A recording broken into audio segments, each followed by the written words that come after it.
Well, it's very good to be here tonight. As you all know, I'm a bit of a Wheaton fan, and it's always good to be amongst Wheaton people.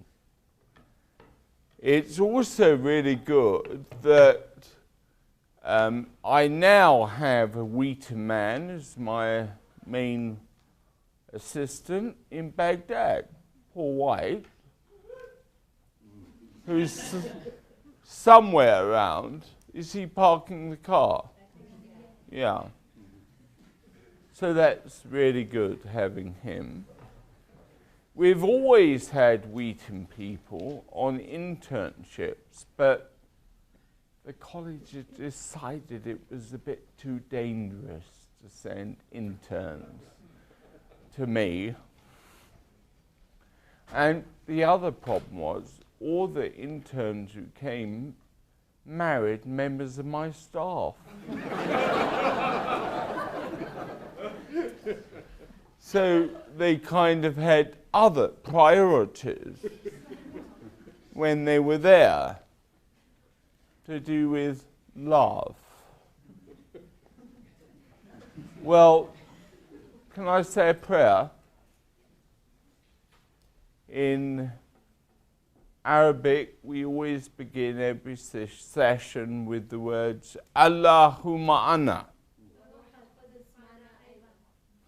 That is, the Lord is here, and they say His Spirit is with us. Lord, may you be with us tonight for the sake of your glory and your praise. Amen. Well, Baghdad continues to be the best place in the world to work and the most dangerous place in the world to work. I was just literally before I left, I looked at, there's a website which can tell you what's happened in the last 3 hours. And there's only been 15 people killed in our city in the last 3 hours. But this morning there were a lot more. And so the violence is still terrible. The atrocities are still copious. And it's difficult for us now that we do not have any American military presence. I used to think the British military were the best in the world, but then I learned that it was American. And the American military, I don't know if you're all aware of this, but they are the most outstanding ever. And I'll never forget, one day I will never forget, it was in 2004, and it was Easter morning, and I was at Saddam's old palace, which was where we run everything from in those days. And it was Easter morning, and I was doing the Easter morning service. I didn't know what to preach on that day. And I preached on that song, Because He Lives. Because He lives.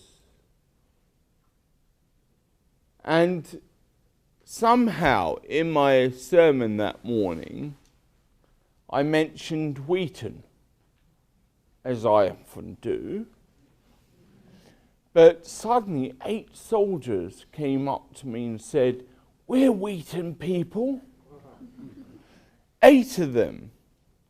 That was really encouraging. And then we all sang Because He Lives. And I came to Wheaton the following week, and I'd written about the incredible experience of that Sunday. and somebody rang me. I didn't know who it was. She says, "Hello, I'm Gloria." I said, "Who are you?" She said, "I wrote that song." And in the midst of everything, that's Paul White there.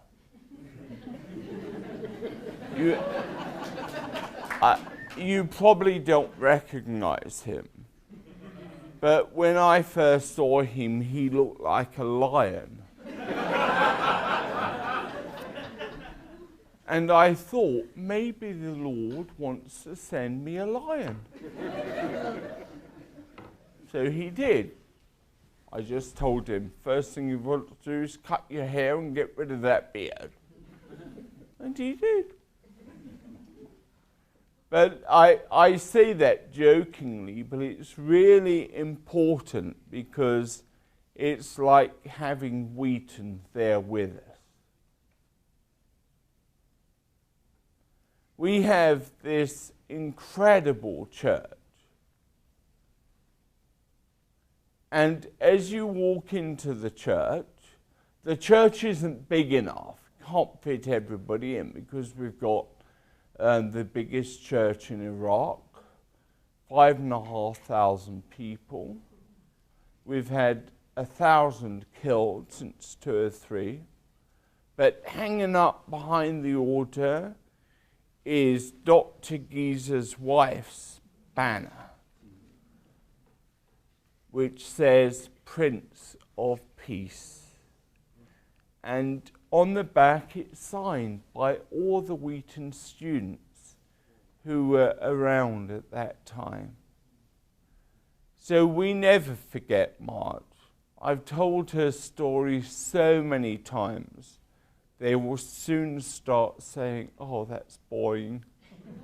You've told us it all before."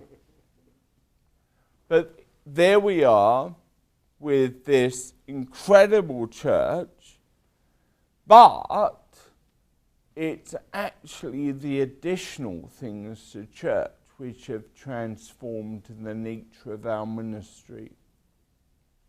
In addition to having the most wonderful church in the world, yours can only be second.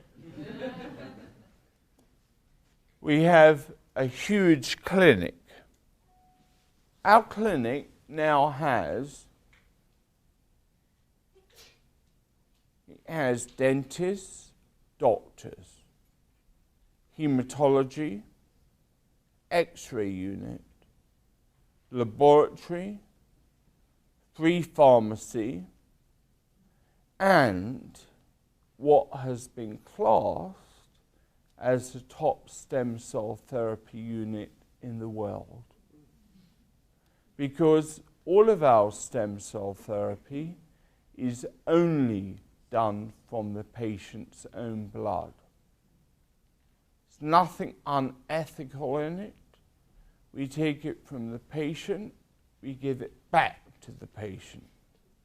We now have treated over 3,700 patients with neurological autoimmune diseases such as Parkinson's, multiple sclerosis, what we call motor neuron disease, what you call AL something? ALS. And we treat children with muscular dystrophy and cerebral palsy. And 80% of our patients have seen a major change in their condition.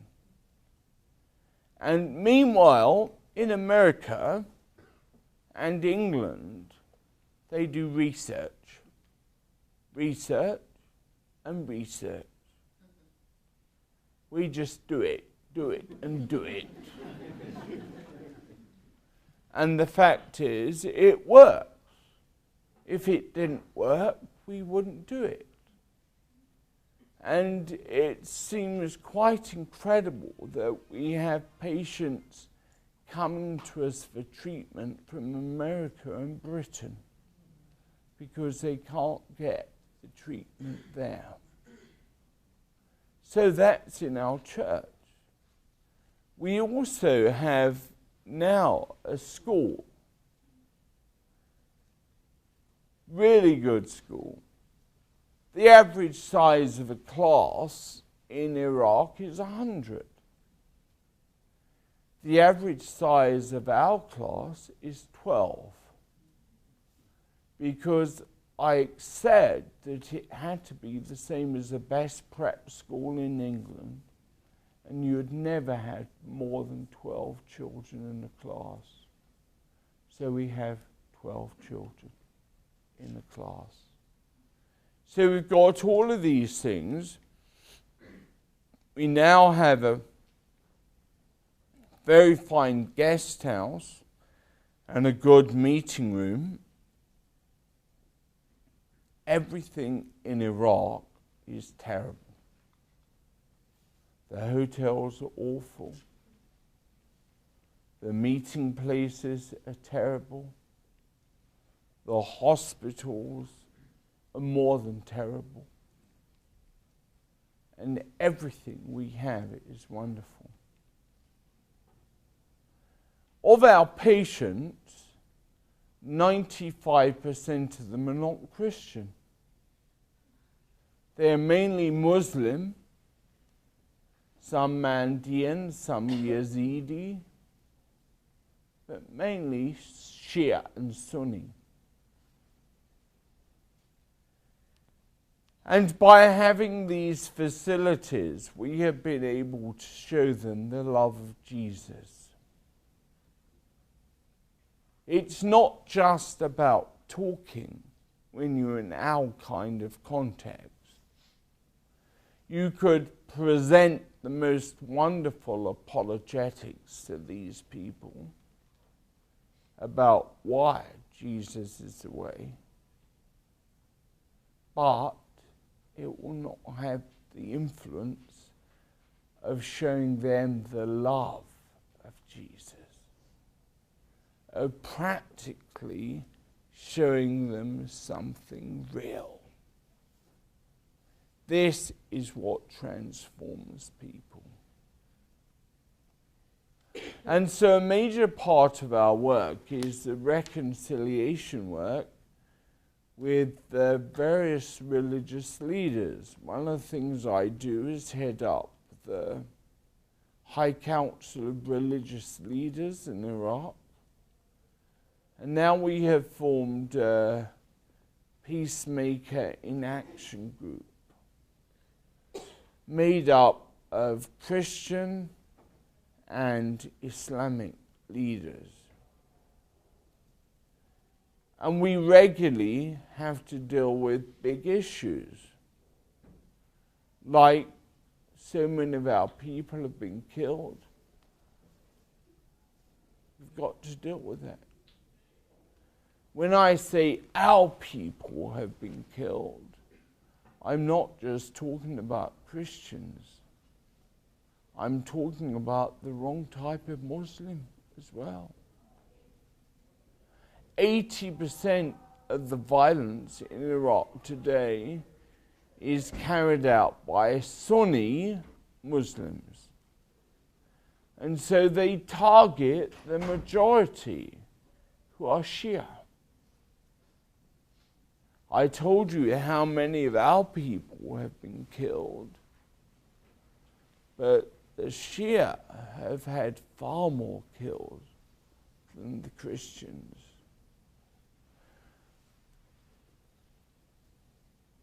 Percentage-wise, the groups who've really suffered most are the Mandaeans and the Yazidis. Does anybody know who they are? You've just done your theological course on them. Of course you know who they are. Right, the Mandaeans are commonly known as the people who followed John the Baptist. And how many Baptists here? One. Nobody else admits it. 2. Well, the Mandeans were the followers of John the Baptist, but they always say they lived before John the Baptist. They are more Baptists than Baptists. They have church every week in water. Can you imagine all of you sitting in pews in the water? They even get married in the water.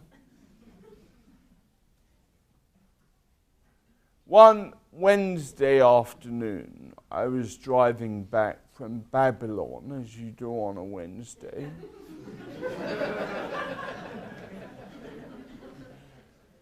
And for the first time ever, even though I'd passed it so many times, I saw a big shrine. I said to the soldiers driving me, "Whose shrine is that?" "Oh," they said, "Ayub, Job." I said, "I didn't know Job was an Iraqi." "Oh yes, he's an Iraqi. He was just after Abraham. You know, the Iraqi guy who lived in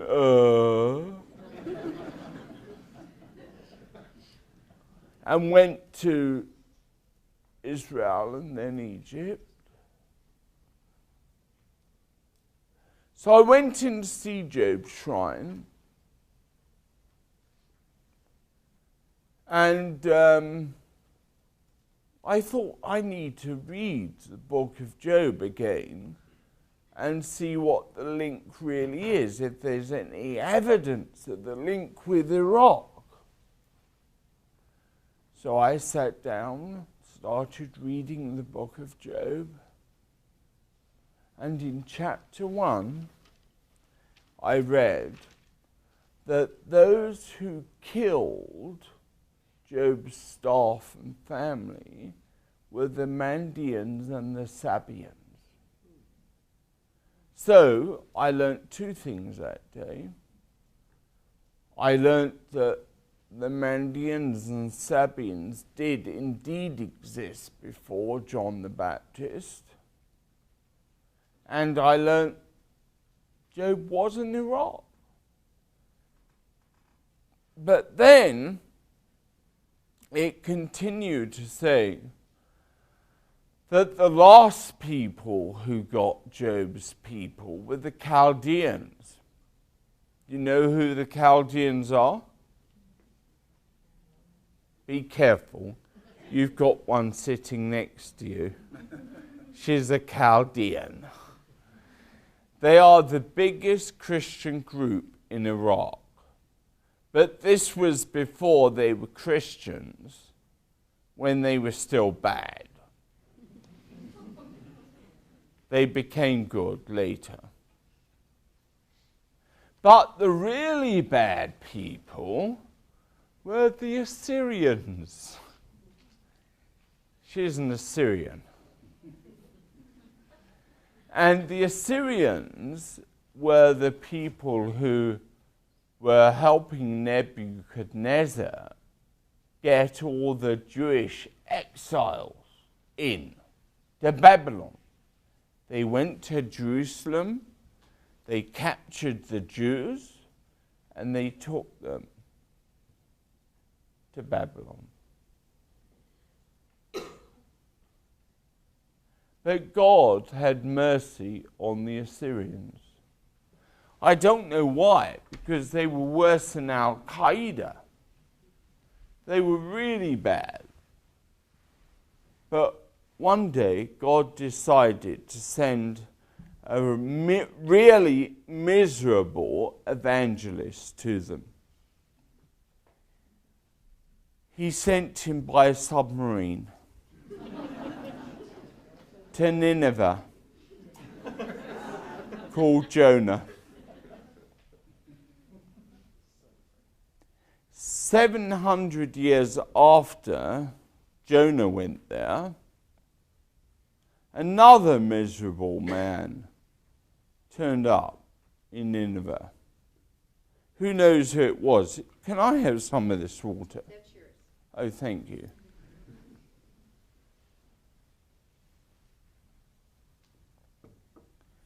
Who turned up 700 years after? Not very bright.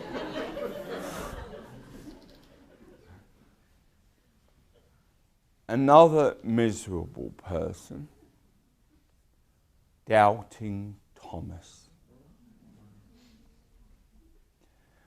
Don't forget that I said that Iraq has miserable people sent there. Jonah, doubting Thomas, me. Doubting Thomas is known as Martoma, the great Saint Thomas. And he got to Nineveh and he saw all these people who believed in the God of Abraham, Isaac, and Jacob. So in essence, they were Jews. And he said to them, "Did you know that your Messiah has come?" And they said, "No, nobody's told us that." So he told them, and they believed. To this day, to this very day, Nineveh is Christian. Surrounded by an Islamic majority, Nineveh, as we call it, or Nineveh, as you call it, is Christian.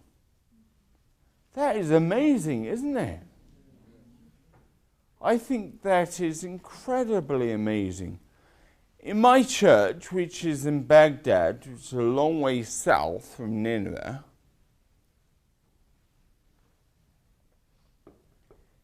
everybody in my congregation is from Nineveh, apart from one person, her. She refuses to accept she's from Nineveh because the Nineveh people are known as being very cheap, very tight.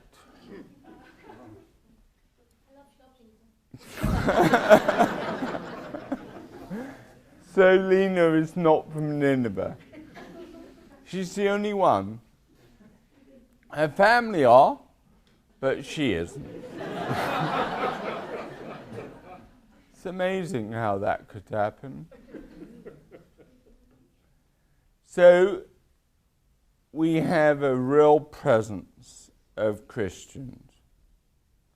The other thing about Iraq is that the Christians don't really know what it is not to be a Christian. They don't know what it is to be born again. It's not that they don't love Jesus, but in Iraq, you're a minority. You are reared to love Jesus, to talk to Jesus, to go to church, and they never stop. I used to get quite worried because I used to say to my people, well, I've actually never been converted. From the youngest age, my parents taught me to love Jesus, and I've always done it. I used to try and draw a heart and give it to him, but I wasn't any good at drawing hearts. And suddenly I realized that they were all like me. They had all really, really loved Jesus. You know, there are a few people who need radical conversion, but not many. they really, really love him. And love has been so much part of our work, even acknowledging that a major part of our work is with the Islamic leaders. We deal with them all, the good ones, the bad ones. We don't really have any in between. We only have good and bad. And when they're bad, they tend to blow people up. And when they're good, they're working with us. And one of the things which is so real as we walk the road of reconciliation together is that we all have to make huge sacrifices. We all have to. The issue of forgiveness is at the heart of what we really believe. Before I was based in Baghdad, I was based at Coventry Cathedral. And some of you may know the story of how on the 14th of November 1940, the city of Coventry was totally bombed, including the cathedral. The only thing that survived was some of the outer walls and rubble, and the nails from the roof, which became the cross of nails, which I am wearing. And the dean of the time took a piece of chalk and he wrote on the sanctuary wall 2 words, "Father, forgive." And people said, "Why haven't you finished the sentence? Why haven't you written, 'Father, forgive them'?" And he said, "Because we also need to be forgiven." And in the work of reconciliation, forgiveness is absolutely vital. Because forgiveness is the only thing which prevents all the pain, the heartache, and the distress from the past from preventing the future. I've said in some of the classes this week that the biggest cause of terrorism is actually loss. People feel they have lost something. They have lost property, money, territory, but ultimately they have lost power. When people feel they have lost power, they are more likely to become terrorists. And the only thing that can prevent that is true forgiveness. If you look nowadays at Iraq, we see that 80% of the terrorism is carried out at the hands of the Sunni. The Sunni were the people in leadership under Saddam, and now they are nothing. And so they have lost the most, and they have caused the most violence. Really difficult. How do you try and persuade people not to hold on to the pain of the past. And one of the problems is that forgiveness is known to Christians in a way that is not to Islam or Judaism. At the very heart of the Christian message is, Father, forgive.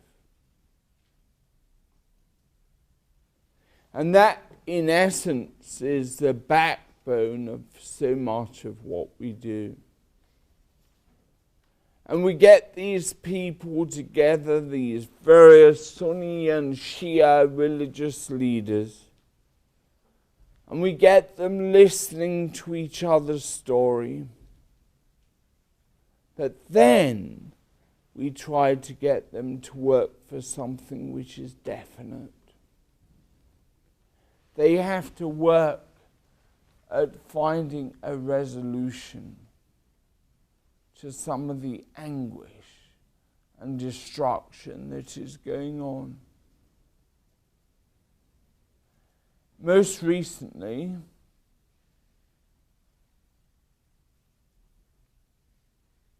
problem was what some Christian had written about Muhammad. I think it was some pastor, was it, who wrote some awful things about Prophet Muhammad. Somebody in America. You know, America has the really good and the really bad. And this man, this pastor, was so stupid, so ignorant. Our people died because of him. Literally, from the day he said that, people killed our people because of what he said in Florida. And so that was very difficult. And it looked bad on the Christians in Iraq as well as internationally. In Iraq, our people would never dream of saying anything like that. But they were the ones who suffered. They were the ones who were killed. They were the ones who experienced the pain of the reaction of some of the extremists.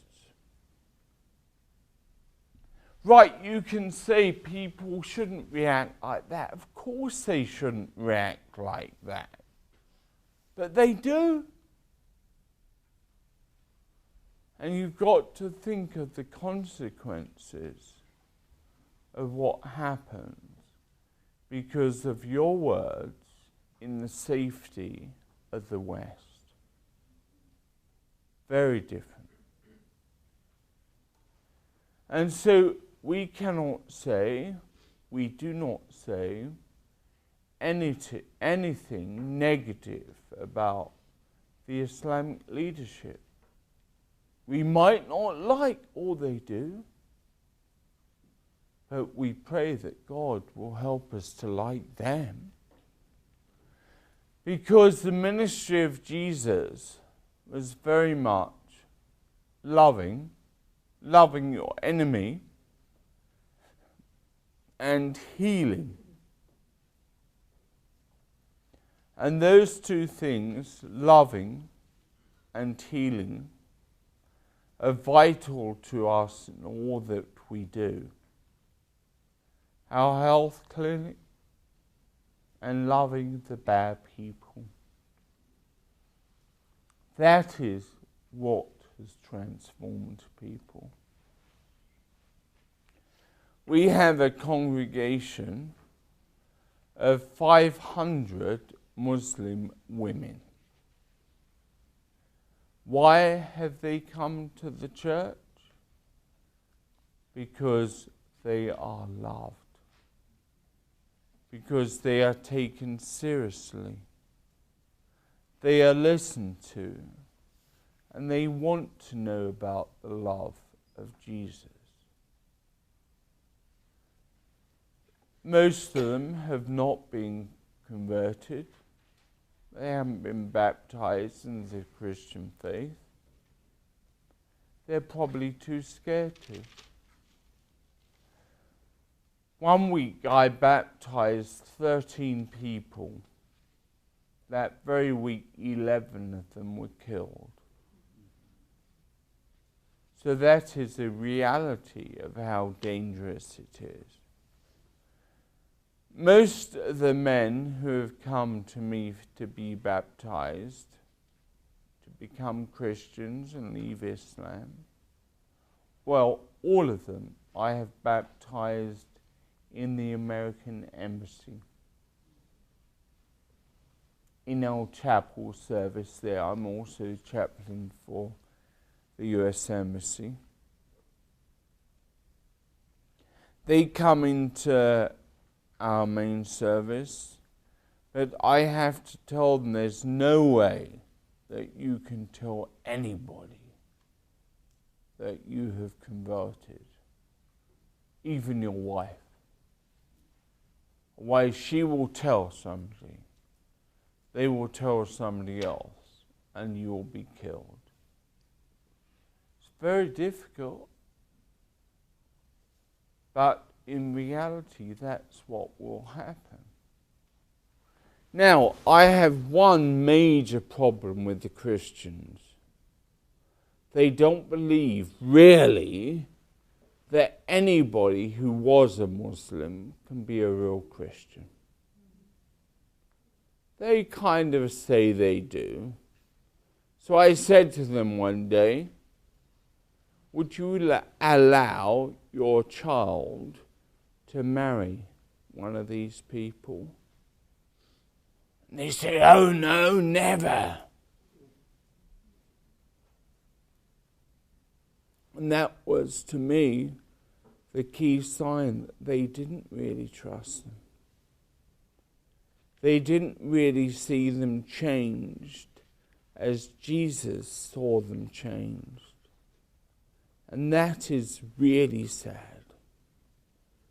So I might have the best church in the world, but it's the same as all other churches. It's not perfect. It's got mistakes in it.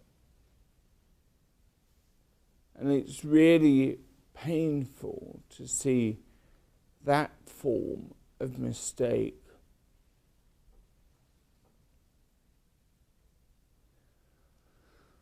The role of the embassies is not what it used to be. We have still got an American embassy in Baghdad, in the Green Zone. It's 2 miles wide. It has 39,000 staff. Do you know what it does? It moves pieces of paper from one side of the desk to the other. And then at the end of the day, it moves the paper back. I don't know what they do. Apart from coming to chapel on Saturday, and they're great,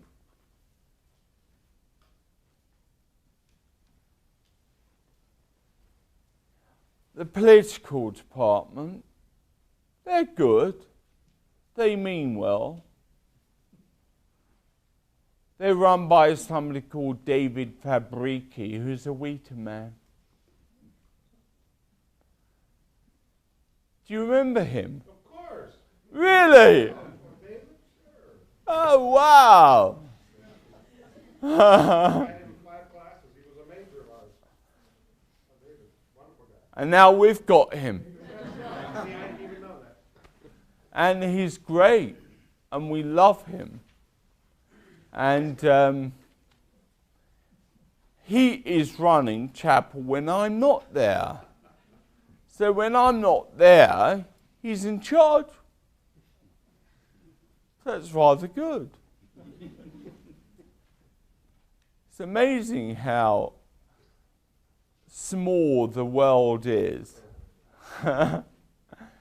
That these people can all be your people. It's quite funny because the person who used to be my assistant before Paul, long while before Paul, he's just been made the Archbishop of Canterbury. So I say of Paul, he's probably going to become the Pope. We kind of specialize in that now. But this dear friend and colleague, Justin, who's now Archbishop, he actually reopened St. George's, Baghdad with me. I had no idea then that one day him down there would be the boss up there. But that's the way God works. The Iraqi government remains useless, totally corrupt. The corruption in Iraq is phenomenal. It's quite funny because Lena always says to me, "You are corrupt." I say, "Why am I corrupt?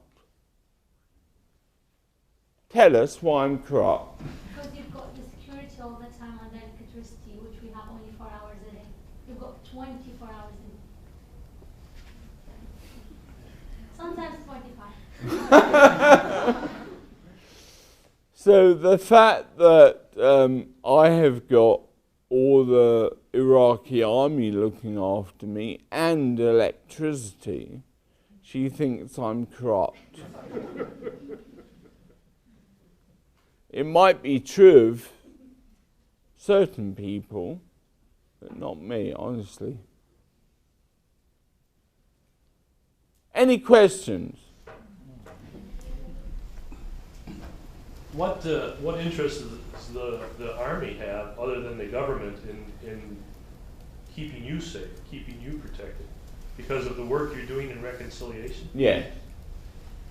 And you're the only effective person doing that, so they figure they need to keep you safe? Nobody else. Nobody else is brave enough to be there.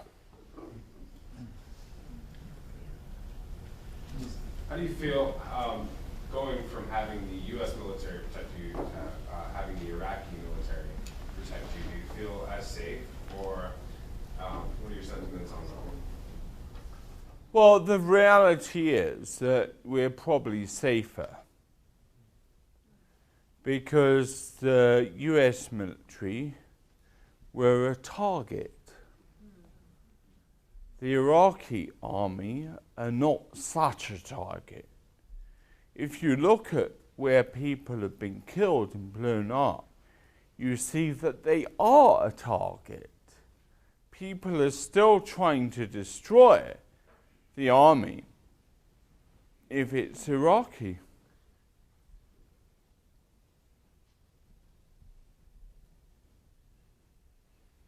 Who's this teacher? Because I want him. He's the next one I've got lined up. I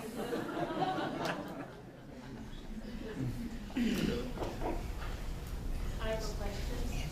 How can we pray for your family? Because talking about sacrifices, they're number one. How can we pray for them? My family sacrifice. Can you repeat the question, please? Yeah. How can we pray for the family? Your family. My family. Because they are making huge sacrifices. And just this week, my wife has said to me, I wish you were like normal husbands. There is no such thing. Who come home sometimes. And it's a reality. They are making as much a sacrifice, well, more of a sacrifice than me, by having me doing these things. And that's really, I'm really grateful that you've actually mentioned that, because people very rarely think about that. And that is the most difficult thing. Now, as far as my sons are concerned, my younger son, How old are they now? they are 14 and 16. The younger one just likes the fact that I can bring him back Oreos from America and even from Baghdad, because they sell Oreos on the American base. And the older one, I've got one of these abnormally brilliant children. Did his end of year exams, he got 13 A's. I mustn't extend his brilliance. But I've just had a victory this week, because he was telling me he was going to go to Oxford and do philosophy of politics and economics. And I didn't want him to. I wanted him to go to Cambridge and do social and political science. But this week he has told me he will go to Cambridge, because he can do anthropology there as well.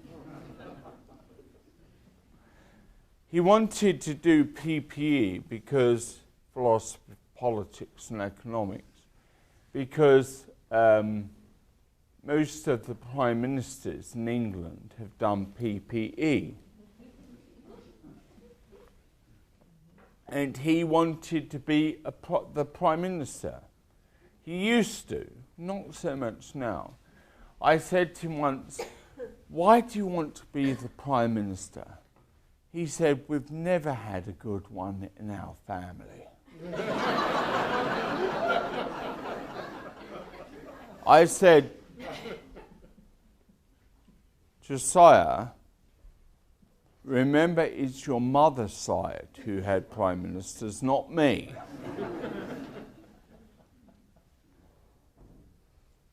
Yeah, my wife is a Chamberlain.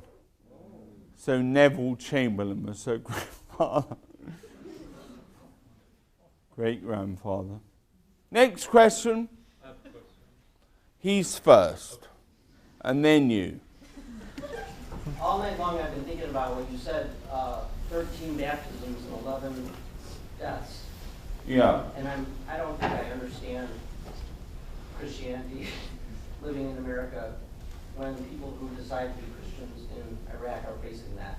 I'm just trying to understand what's the future of Christianity in a country like that. How does change happen? And where do you see it going? Well, politically, things are so bad. The world began in Iraq. The Garden of Eden was there. I might be an Anglican, but I still believe God made the world. And the reality is that the world could end there. As you look at what's happening around the Middle East, it's pretty bad. But most people have got absolutely no idea what it means to suffer for Christ. Oh, I've had such a hard time. I'm suffering for my faith. Rubbish. You don't know what it means here. Right, somebody might give you a bit of a hard day. It's nothing like what these people are suffering every day for their faith. Next one. What has been the biggest challenge in your own personal life, in your personal walk with Christ through this all? Your biggest personal challenge? The hardest thing is what you said, not being with your family. That is the hardest thing. I don't have any challenges of faith or questions or doubts, none at all. I love what I'm doing, but the family. That is a real sacrifice. Because even when I'm not in Iraq, most of my time, I'm running around trying to raise the money for our work in Iraq. We need $177,000 every month. And the Lord provides always, but He doesn't just send it out of the clouds. You have to work for it. Next one. The Christian minority in Syria is somewhat similar to the Christian minority in Iraq prior to 2003, in that they've been protected by the government, albeit a corrupt government, albeit a tyrannical government. I'm curious what your community thinks of what's going on in Syria right now. Well, the reality is our community does not know or think about what's happening elsewhere. I have never heard any of our community once even mention the situation in Israel and Palestine. Syria, as regards them, was a place that many escaped to. They went to Syria because they thought it would be good. Now, many of them have come back, and they are refugees in their own land, internally displaced people. That's a very painful situation. You know, people who thought they were leaving for things to be better, and they're not. You know, Dr. Geezer, the president of Syria is an ophthalmologist, like you. And I used to work with him in London. I used to gas for him. And he was useless as an ophthalmologist as well. And he's useless as a president.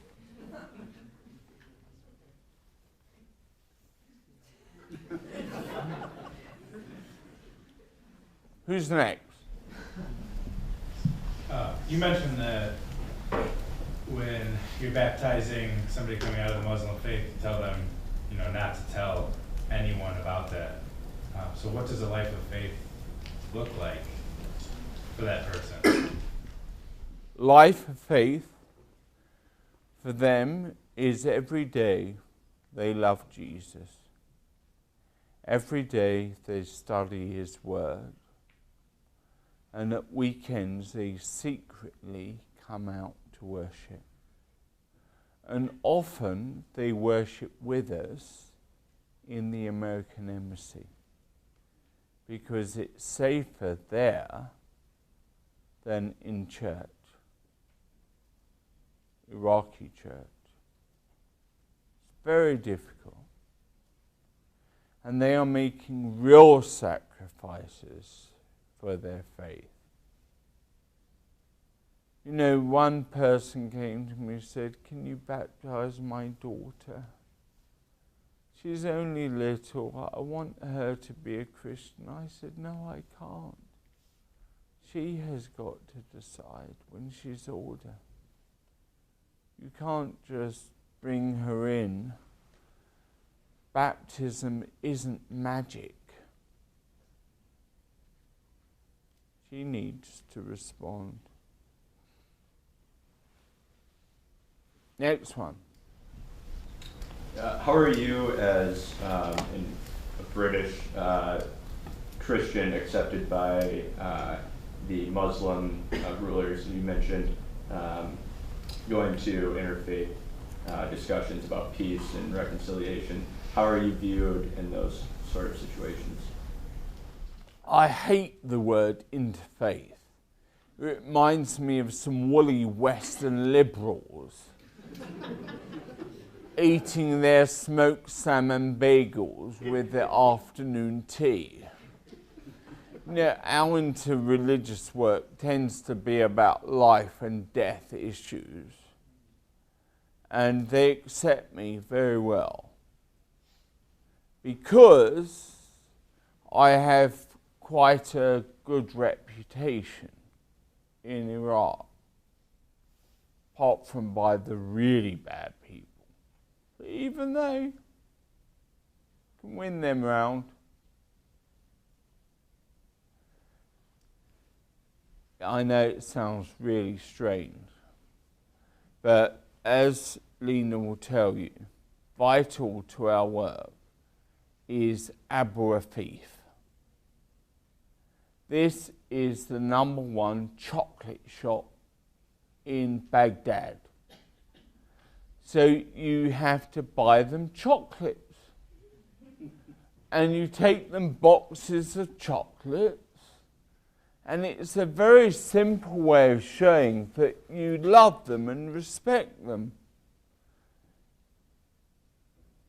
You need to do some PhD work on chocolates and reconciliation.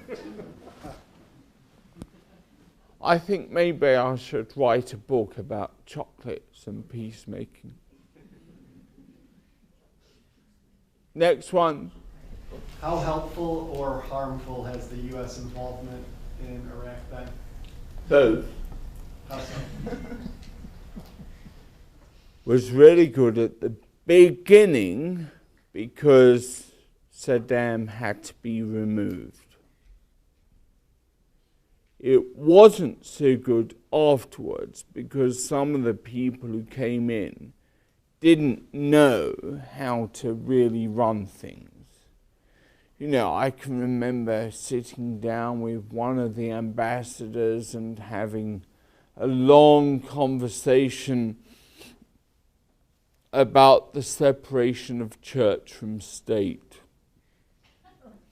Now, that might work here, but it doesn't work there.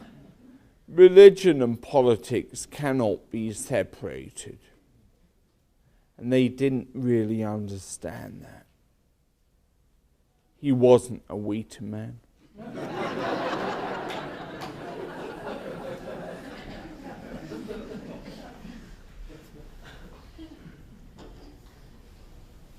How's the controversy in Iran affecting the Christian church in Iraq?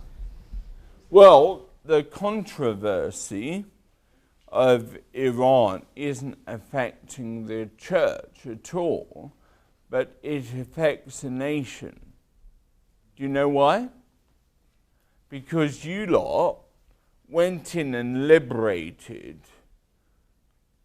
Iraq from Saddam, so we got up and moved towards Iran. And we are still really into Iran because we are Shia.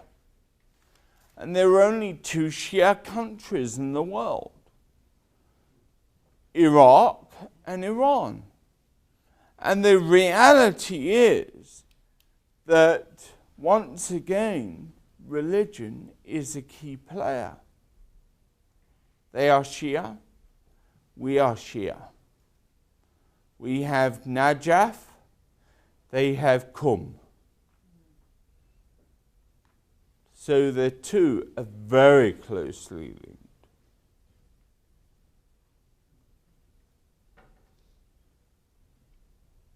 Next question. Can you talk about a little bit about your time in Israel, Palestine, a few years ago? Well, in Israel and Palestine,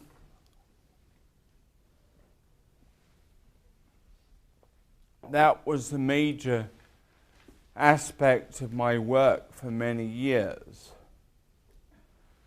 And I'm being persuaded that I need to go back. So I'm trying to work out a way I can spend from Monday to Friday morning in Israel and Palestine.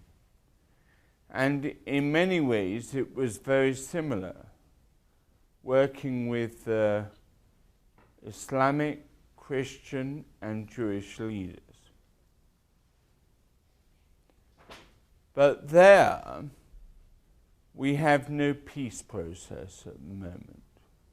It's not working. It's all a mess. Total disaster. There, the Christians were the hardest ones. Not the Muslims or the Jews. Christians. I could talk about that, but it would take hours. So I'm not doing that because she's pointing a watch already. That's her role in life. Next question. I was wondering if you could talk about the tension between keeping security for your church versus being open to the community around you. Well, as regards security, we don't have any say. I can't go up to the army and say, well, actually, we're a church. We don't want to have an over-empowered Iraqi army presence. They would say tough. So there's nothing we can do about it. But the church has to be open because of the clinic. So people have to be able to come into that all the time. And they do. So that's good. So to a certain degree, there is openness despite the security. Everybody who comes in is checked for weapons or suicide bombs, because once or twice we've had them turn up with those things on them. But next one. I have two questions. You can answer which one you want. Okay. I was wondering, as the cops in Egypt have feared their right's going to go as Islamic rulers take control of the parliament, is there more fear in Iraq that the Christian rights may disappear as American forces withdraw more or it's less relevant in use? And second, what do you think should have been or could be the proper response to the civil unrest in Syria? Well, as regards any fear of the Christians, in light of the Muslim Brotherhood in Egypt, for example, we've got no fear, have we, about being Christians in Iraq? We don't have any fear of the government. That is very positive. The government are not against us. Whatever we need from the government, they do. Always. That is a major positive factor because the Christians have always been a very key minority group in Iraq, and the government of Iraq has always tried to respect the Christians. And whatever we say to them, ask of them, they will do for us. We like our government. They might be extreme in some ways, but at least they are our friends.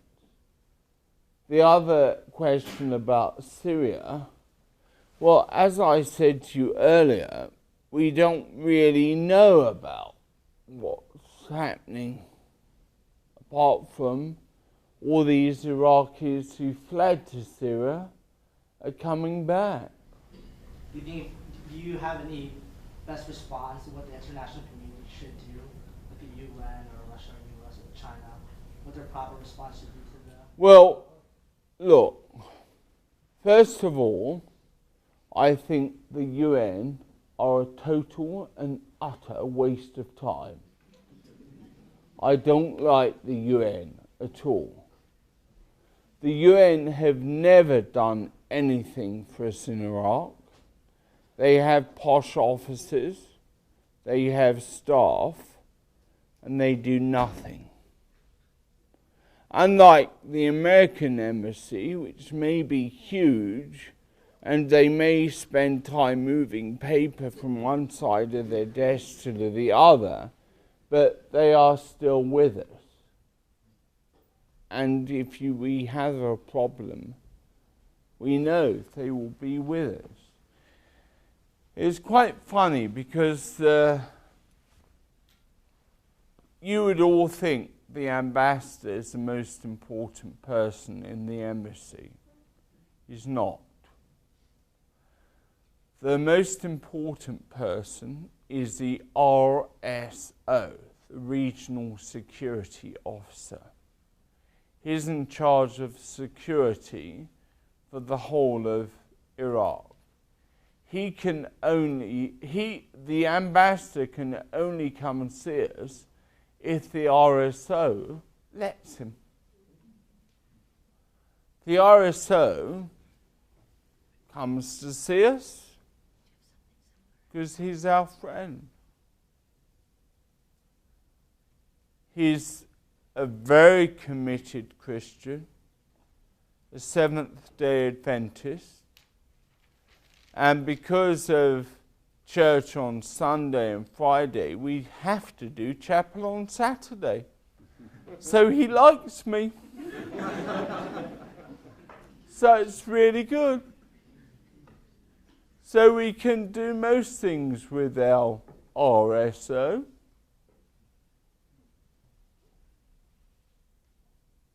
So it's rather good. Any other question? I had a question about the school and the school. Yes, and the students that are there. How are those students chosen? I would imagine there's many more than 12 per classroom who would like to get in. And thinking about the mission of reconciliation, the mix of children in the classroom could be very important for the future. Very important. Most of the children in our school are Muslim. There are Christians in every class, but they're percentage-wise the same as the Christians in the community. And the children are chosen. How are they chosen?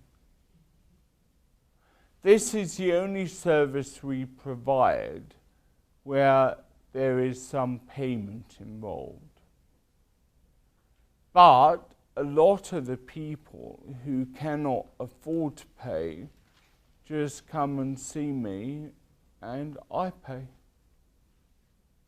So it works well.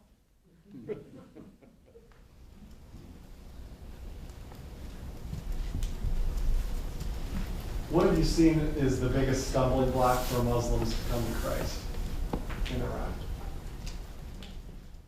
The biggest stumbling block is what they have been taught about Christianity.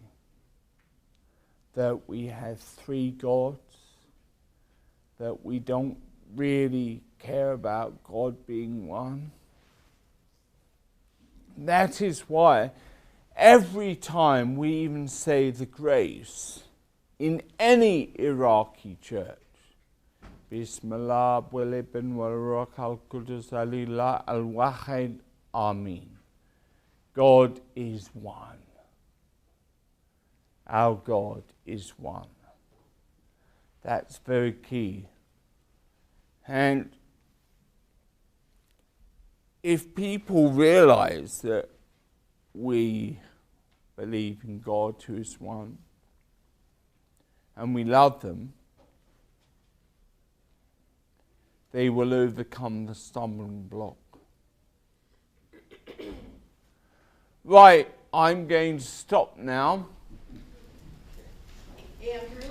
Yes? Could you tell the story that you told in chapel, really briefly, about the little boy this morning? Right. It's a different audience. Final story. We were preparing our children for their first communion. And they came every single day for 6 weeks for their classes to learn about Jesus and the Bible and the Trinity. And on one day, we were taken back from the classes, and the children in the bus got blown up. None of them got killed, but they got blown up. All the children started singing Abana Lithi, the Lord's Prayer. And the bus managed to go a little further, and it was blown up again. The following Saturday, all of them were alive, but the following Saturday was First Communion Day. And there they were in their little white dresses. And I said to the children, when you walk down the aisle, be very careful, because Jesus might walk down with you. So they were very careful. After the service, the little boy ran up to me and said, Abuna, Abuna, my father, I saw Jesus.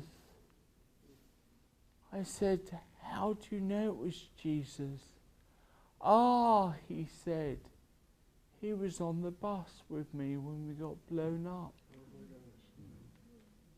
He was on the bus with me. And I thought that was such a wonderful example of the presence of Christ in the midst of darkness. If you want to know some more stories, I have a few books. I didn't think there were going to be many of you here. So how many books have you got, Fuller? 20. So if I can please persuade 20 of you to buy some books, that will really help us. Thank you. Bye.